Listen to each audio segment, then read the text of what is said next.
وفاة أبكت الشارع السعودي. أعلن الديوان الملكي السعودي أمس الخميس في بيان له وفاة الأمير طلال بن عبد العزيز ابن بندر ابن عبد العزيز آل سعود.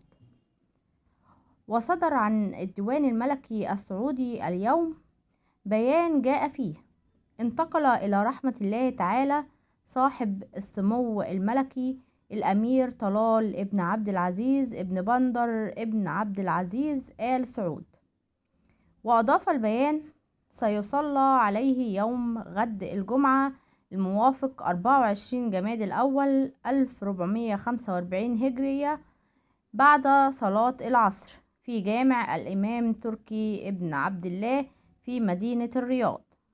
تغمده الله بواسع رحمته ومغفرته ورضوانه وأسكنه فسيح جناته، إنا لله وإنا إليه راجعون. ونعى أمراء سعوديون الأمير طلال إثر حادث تحطم الطائرة في الزهران اليوم الخميس. وأعلنت وزارة الدفاع السعودية اليوم الخميس عن سقوط طائرة مقاتلة من نوع F-15 SA أثناء مهمة تدريبية روتينية في قاعدة الملك عبد العزيز الجوية بالزهران، ومقتل طاقمها الجوي. إنا لله وإنا إليه راجعون. كلنا كده بنقول البقاء لله لكل أهل السعودية. ربنا يرحم موتاهم يا رب ويتغمدهم بواسع رحمته.